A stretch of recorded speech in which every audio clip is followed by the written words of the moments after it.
Taste the Daily. மக்களை காப்போம், தமிழகத்தை மீட்போம் புரட்சி தமிழரின் எழுச்சி பயணத்தின் 6வது நாளில் கடலூர் தெற்கு மாவட்டம் சார்பில் வடலூர் நகரம் 4 முனை சந்திப்பில் சிறப்புரையாற்ற இருக்கிறார். இது குறித்த விவரங்களை நமது தலைமை செய்தியாளர் ஜெயக்குமார் வழங்க கேட்கலாம். வணக்கம் ஜெயக்குமார், விவரங்களை பதிவு பண்ணுங்க.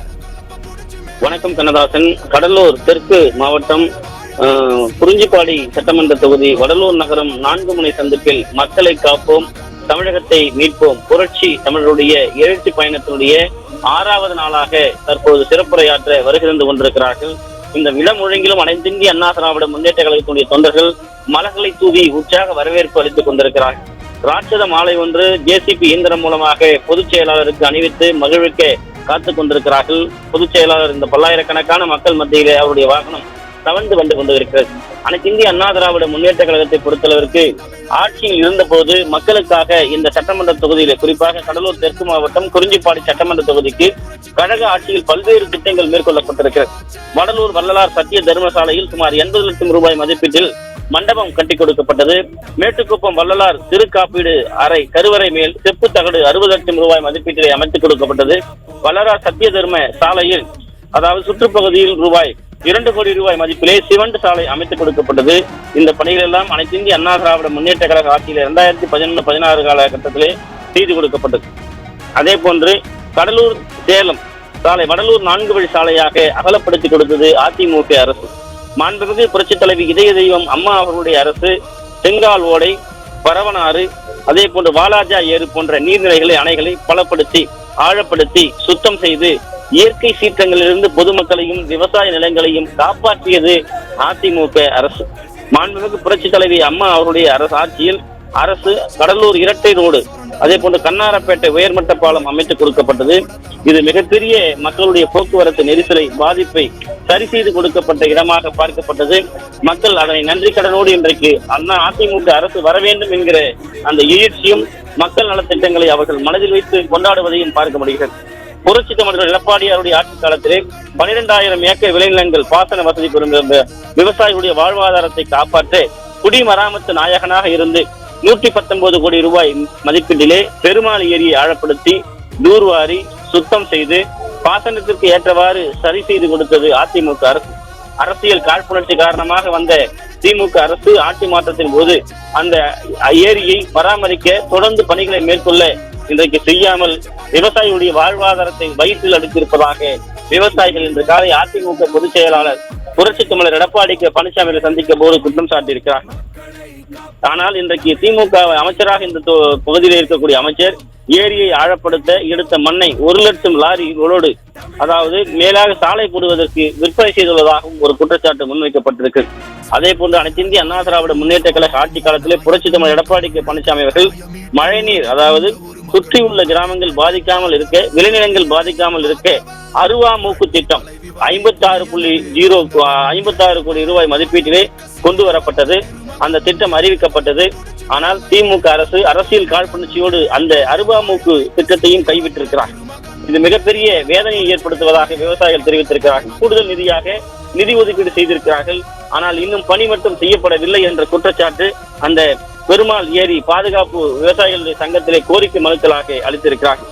புரட்சி தமிழர் எடப்பாடி பழனிசாமி அவர்களுடைய ஆட்சி காலத்திலே கீர்த்தனகிரி ஊராட்சி மன்றம், கிருஷ்ணங்குப்பம் ஊராட்சிகளில் 9 கோடி ரூபாய் மதிப்பீட்டிலே பள்ளி கட்டிடங்கள் கொடுக்கப்பட்டது. ஏழை எளிய மக்கள் கல்வி வளர்ச்சி பெற, ஏழைகளுடைய பிள்ளைகள், விவசாயிகளுடைய பிள்ளைகள், கூலி தொழிலாளர்களுடைய பிள்ளைகள் கல்வி பெற அந்த பள்ளி கட்டிடங்கள் கட்டி கொடுக்கப்பட்டு அந்த கல்வி வளர்ச்சிக்கு வித்திட்டவர் புரட்சி தமிழர் எடப்பாடி பழனிசாமி அவர்கள்.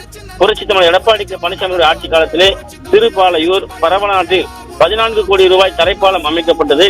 புரட்சி தமிழர் எடப்பாடி பழனிசாமி அவருடைய ஆட்சி காலத்தில் தீபாலயம் ஊராட்சி, கிருஷ்ணகுப்பம் ஊராட்சி, ஆயிக்குப்பம் ஊராட்சி, இவ்வூராட்சிகளை சந்திக்கக்கூடிய பகுதியிலே தோப்புக்கொலையில் 3.0 கோடி மதிப்பீட்டிலே தடுப்பணை கட்டித்தரப்பட்டது குறிப்பிடத்தக்கது. இப்படியெல்லாம் மக்களுக்கான பல்வேறு திட்டங்களை அதிமுக அரசு செய்து கொடுத்திருக்கிறது. மக்கள் நலன் கருதி மேற்கொள்ள வேண்டிய பணிகள் தொடர்ந்து பல்வேறு திட்டங்களை இங்கு செய்யாமல் இருப்பதாக மக்கள் தரப்பில் பல குற்றச்சாட்டுகள் முன்வைக்கப்பட்டிருக்கிறது. வள்ளலார் திருச்சபையை மறைத்து சர்வதேச மையத்தை கட்டி அதை தவிர்க்க வேண்டும் என்று வள்ளலார் திருச்சபையை மறைக்காமலும் பொதுமக்கள் பக்தர்களும் தொடர்ந்து இடையூறு இல்லாமலும் பார்த்துக் கொள்ள வேண்டும் என்று போராடியது இந்த பகுதியில் தான். தொடர் போராட்டம் நடத்தினாலும் கூட அந்த மக்களுடைய வயிற்றில் அடிக்கும் விதமாக நீதிமன்றம் சென்று அந்த மக்களுக்கு எதிரான அந்த ஒரு செயலை செய்யக்கூடிய அரசாக திமுக அரசு செயல்பட்டிருக்கிறது என்று குறிப்பிடத்தக்கது. குறிஞ்சிப்பாடி தொகுதியிலே இயற்கை சீற்றங்களால் அடிக்கடி வாழை, கரும்பு, பூந்தோட்டங்கள், அதே போன்று பலா, முந்திரி உள்ளிட்ட பல்வேறு பயிர் வகையில் பாதிக்கக்கூடிய சூழ்நிலை இருக்கிறது. இதை பாதுகாக்கும் வகையில், விவசாயிகளை பாதுகாக்கும் வகையில் நடவடிக்கை மேற்கொள்ளப்பட வேண்டும். உற்பத்தி செய்யக்கூடிய பொருளுக்கு கிடங்குகள் அமைத்து தரப்பட வேண்டும். குறிப்பாக பலா விவசாயத்தை பாதுகாக்க அதை மதிப்பு கூட்டி, குறிப்பாக அதனை பாதுகாத்து வைப்பதற்கு 3 மாத காலம் மட்டுமே அது விளைச்சல் இருக்கிறது.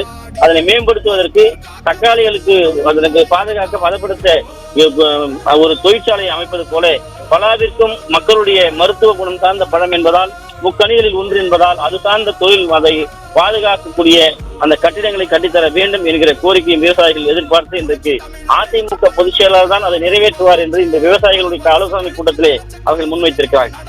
குறிஞ்சிப்பாடி தொகுதியில் 40க்கும் மேற்பட்ட தொழிற்சாலைகள் சிப்காட் வளாகத்தில் இருக்கிறது. சுமார் 15 நிறுவனங்கள் மட்டுமே முறையாக செயல்பட்டு வருகிறது. மீதம் இருக்கக்கூடிய தொழிற்சாலைகள் நல்ல முறையிலே நடைபெறவும் வேலை வாய்ப்பை பெருக்கிட வேண்டும் என்ற ஒரு கோரிக்கையை வைத்திருக்கிறார். குறிப்பாக ஆளுகிற அரசு இங்கு இருக்கக்கூடிய இளைஞர்களுக்கு வேலை வாய்ப்பை உருவாக்கவில்லை. வேலை வாய்ப்பை உருவாக்குவதில் இந்த அரசு தோற்றுவிட்டது என்று குற்றம் சாட்டியிருக்கிறார்கள். எனவே வேலை வாய்ப்பை உருவாக்க வேண்டும். அப்படி உருவாக்கினால்தான் இளைஞர்கள் எழுச்சி பெறுவார்கள் என்பது குறிப்பிடத்தக்கது. குறிஞ்சிப்பாடி தொகுதி பொருட்களுக்கு நெசவாளர்கள் நிறைந்த ஒரு பகுதியாக இருக்கிறது.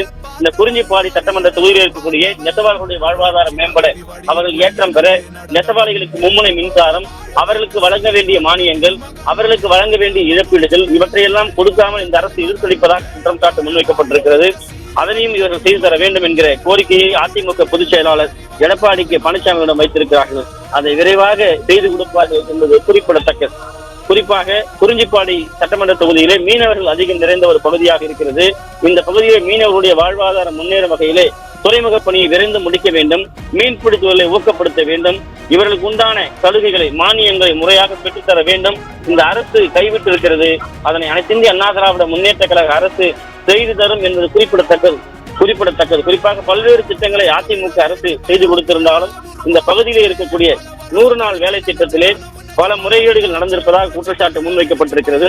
அதே போன்று இங்கு இருக்கக்கூடிய இந்த பெண்களுக்கு வழங்கக்கூடிய 1000 ரூபாய் பணத்திலே பல மோசடிகளை செய்துவிட்டு 50 மாத கால ஆட்சி முடிந்த பிறகு தற்போது இவர்கள் அந்த பணத்தை தருவதாக அங்கு ஒரு விண்ணப்பங்களை வாங்கி மிகப்பெரிய நாடகத்தை அரங்கேற்றிக் கொண்டிருக்கிறார்கள்.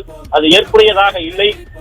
நீங்கள் ஆட்சிக்கு வர வேண்டும், 100 நாள் வேலை திட்டத்தை முழுமையாக எங்களுக்கு வழங்க வேண்டும் என்கிற கோரிக்கையை இந்த பகுதியில் இருக்கக்கூடிய விவசாய பெருங்குடிகள், குறிப்பாக ஏழை எளிய மக்கள், கூலி தொழிலாளர்கள் வேதனையோடு அந்த கோரிக்கை மனுக்களை அளிக்கக்கூடிய காட்சிகளை நம்மால் பார்க்க முடிகிறது. ஒரு தலைவர் என்றால் அந்த நாட்டில் இருக்கக்கூடிய மக்களுக்கு எப்படியெல்லாம் ஒரு விசுவாசத்தோடு அவருடைய வளர்ச்சிக்காக இருக்க வேண்டும் என்பதை அதிமுக பொதுச் செயலாளர் புரட்சி தமிழர் எடப்பாடி கே பழனிசாமி செய்து காட்டியிருக்கிறார் என்பதை நம்மால் இன்றைக்கு அவர்கள் கூறக்கூடிய அந்த விஷயத்திலிருந்து பார்க்க முடிகிறது. குறிப்பாக இந்த பெருமாள் ஏரி பாதுகாப்பு விவசாயிகள் சங்கம் இன்று 119 கோடி செலவிலே மதிப்பீட்டிலே மிகப்பெரிய அளவிலே செய்து கொடுத்ததை நன்றி கடனாக அவர்கள் செய்து கொடுத்த விஷயத்தை நன்றியோடு இன்றைக்கு நேரடியாக வந்து நன்றி தெரிவித்ததை பார்க்க முடிந்தது. குறிப்பாக பலா என்றாலே பன்ருட்டிக்கு பெயர் போன ஒரு பகுதி. இந்த கடலூர் மாவட்டத்துக்கு பலாவும் முந்திரியும் ஒரு புவிசார் குறியீடு பகுதிகளாக இருக்கிறது.